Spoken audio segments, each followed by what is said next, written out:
Hello everybody and welcome to this video with me, Actor Thomas. Now, as promised, we're going to talk about the Fantastic Four and who I would cast if they were to rejoin the Marvel Cinematic Universe and have one big shared universe, as they are attempting to do. So first of all, the first person I think we need to talk about is, of course, Mr. Fantastic, Reed Richards. Now, the person I would cast for this would actually be James Gordon-Levitt, because I believe he would bring a really interesting level to the character that I think needs to be done, that no one else has done it before. So that's my first choice. For the Invisible Woman, Sue Storm, I would cast Maggie Grace, because I think she would be really superb in this role, because she can play a really strong independent woman who doesn't need any help from anyone, but also can play that vulnerable side that I think the Invisible Woman needs to be able to portray as well. Thirdly is the Human Torch, Johnny Storm, who I have cast this really because I want the dynamic between Peter Parker and Johnny Storm to be really compatible and really true. So I've cast an English actor called Ben Hardy, who some people may remember from X-Men Apocalypse. Fourthly, of course, is The Thing, Ben Grimm. Now, I know a lot of people say no to this, because I've already had a lot of people say no to this to me, but I am thinking Chris Pine, who of course is from Star Trek. I just think he could play a really clever version on The Thing. I just think that would be a really clever way for him to play the character. I think he could he could play it in a way that has never been seen before, because I think he's actually quite a clever actor. All the stuff that he's done up to this point haven't just been straightforward one-dimensional characters. He's done it really cleverly, so that's who I think. Now, of course, fifthly, as their chief villain would of course be Doctor Doom, Victor Von Doom.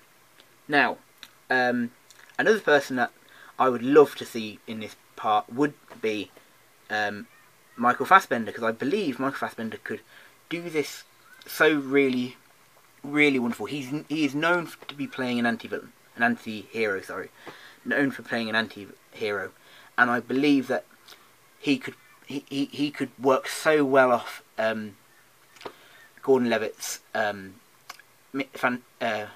Mr. Fantastic. My idea is this: set it in 1968, 1969, and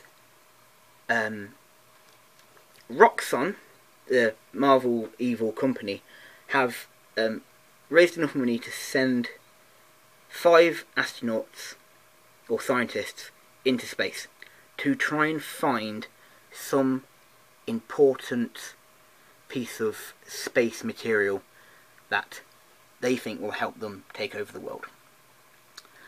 So what they do is they hire Reed Richards, Victor Von Doom, Sue Storm, Ben Grimm, and maybe as a part of kind of like Sue convinces them to hire Johnny as well, and they are having to go off and do all this training, all this sort of stuff, and all of that, and then they go up to space, and they try and capture this material or whatever it may be that Roxxon want, and they bring it back to Earth.